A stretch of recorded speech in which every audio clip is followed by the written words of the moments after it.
ang water baptism na gagawin po natin ngayon, dapat naunawaan po natin ito. Ano ba ang water baptism? So alam niyo po napakaraming tao, or even Christian, takot sila yung sa tinatawag na baptism o yung water baptism. Bakit kaya?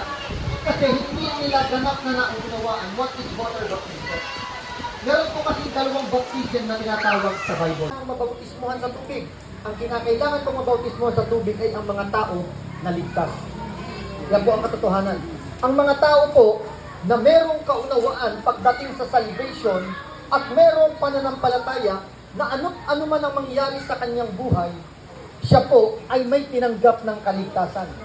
Yan po ang katotohanan. Now, bakit po? Kasi dahil sa baptism of the Holy Spirit. Ang baptism of the Holy Spirit, ito po ay kailangan natin para tayo po ay mapabilang doon sa tinatawag na Universal Church. So alam niyo po ba yun?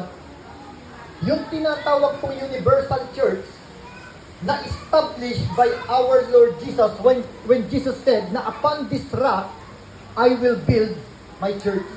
So ang church na tinutukoy ng ating Panginoon Kristo nung sinabi niya po na yon, hindi po ang simbahan na makikita simbahang bato, hindi po yan. Ang sinabi niya po doon na church o iglesia, sabi niya, at sa ibabaw ng batong ito ay itatayo ko o itatatag ko ang aking iglesia. Ang iglesia pong tinutukoy doon ay ang mga mananampalataya o yung tinatawag na Universal Church na ang mga tao na nagpahayag, tumanggap, sumampalataya sa ginawa ng ating Panginoon Kristo kung kaya't sila po ay may tiyak na kaligtasan. Ibig sabihin, para mapabilang po tayo sa Universal Church, kinakailangan po natin ang baptism of the Holy Spirit. Mangyayari lamang po yan sa atin, sa buhay ng isang tao, when we confess that Jesus is our Lord and Savior. Amen. Yan po yun. Ngayon, Pastor, ano yung kailangan doon? Kailangan lang, meron tayong pananampalataya na si Jesus, yung kanyang kamatayan sa krus, yung kanyang pagkalibing at yung kanyang muling pagkabuhay. Ito ang nagbigay sa atin ng garantiya na tayo po ay may tatanggaping buhay na walang hanggan. So kapag iyan po ang pinaniwalaan natin, bilang tao, tiyak po ang kaligtasan. Ito po ang sagot. Hindi po dahil tayo ay nasa church every Sunday. Hindi po dahil tayo ay mabubuti. Hindi po dahil tayo ay naglilingkod sa Diyos. Hindi po yan ang dahilan. Hindi po dahil tayo ay sumasamba sa Diyos o nagpupuri sa Diyos. Hindi po yan ang dahilan. The main reason why we have salvation or forgiveness of our sin is because Jesus Christ died on the cross. Siya ay namatay sa krus, siya ay nalibing, and when He rose from the dead, ang lahat ng naniwala sumampalataya sa Kanya ay magkakaroon ng buhay na walang hanggan. Yan po ang pinaka-main reason kung bakit masasabi po natin na tayo ay ligtas. Dahil 2,000 years ago, tinapos na po ni Jesucristo ang lahat para sa atin. Tinapos niya po yan sa krus ng Kalbaryo. Ibinigay niya ang kanyang buhay. Ngayon, ito naman po yung gagawin po natin ngayon. So kaya pinaliwanag po natin yan para makita po natin ano ba talaga ang baptism na gagawin po natin ngayon. Iba po ang water baptism at ang baptism of the Holy Spirit. Magkaiba po yan.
Labahan mo na dapat.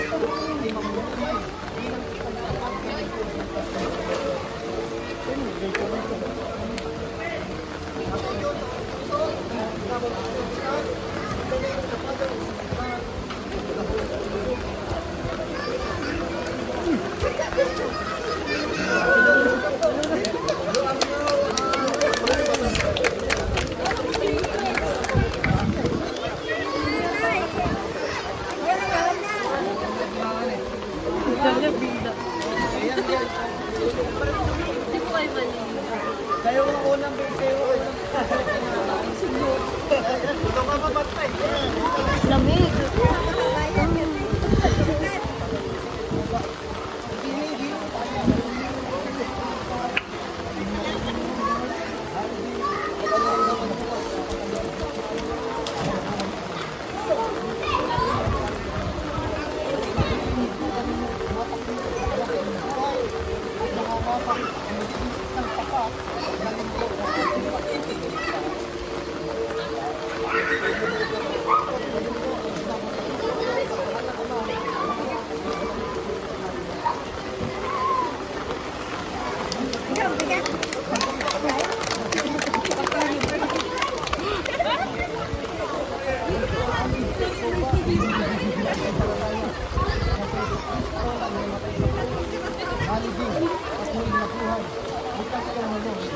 Ay magkaroon ng buong puso mo rin bang tinatakbo sa panatang ng buhay? Ikaw na ng buhay bilang isang tapat na lingkod ng ating ito yung aking sinabay ko sa pangalan ng Ama, Anak,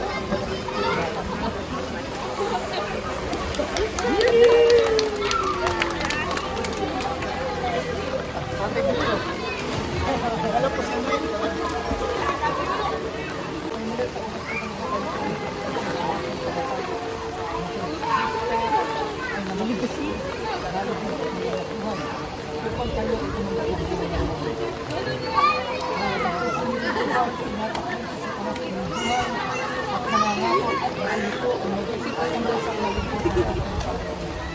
Kasi bilisan niya daw, lamig-lamig niya. Yung naririnig ko yung sa video.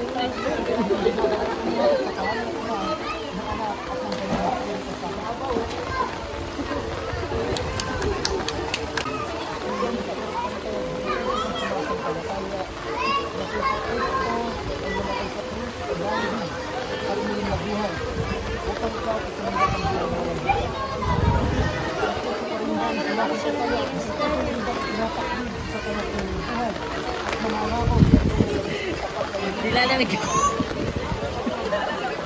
Binigyan pa ako ay yung binigyan mo kanina.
Kasi Pastora Julie, yung malakas na resistensya.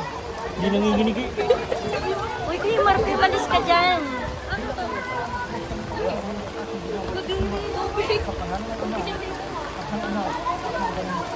Kasi kala ko rin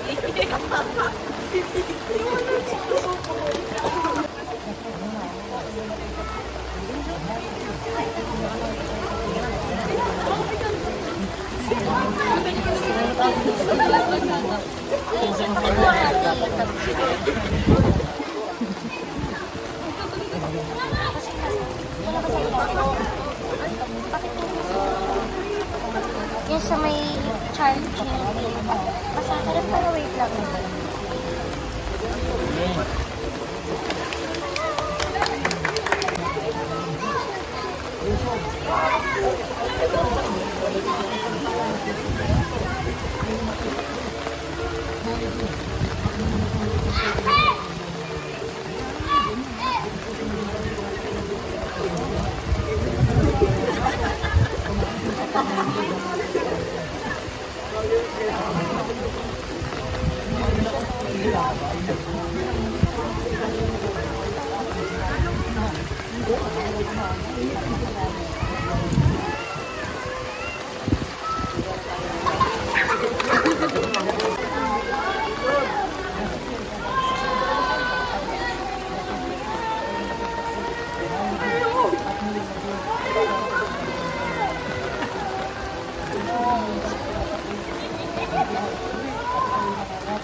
Naniniwala po kami, Panginoon, ang bagong buhay, Panginoon, na meron sila, ito po ay magpapatuloy, Panginoon. Sapagkat inahayag nila ang kanilang buong pagpapalataya sa iyo, Panginoon. Dito nagsimula ang panibagong buhay na meron sila, Panginoon. Lord, naniniwala po kami, Panginoon, na ito po ay patuloy niyang malalakaran. Lalakaran nila ang buhay na ipinagkaloob mo para sa kanila. Salamat po, Diyos. Minsan pa, Panginoon, sa pangalan ng Ama, ng Anak, at ang Banal na Espiritu Santo, ako po ay nagpapahayag, nag-release ng lahat ng pagpapala sa kanila. In Jesus' name, Amen.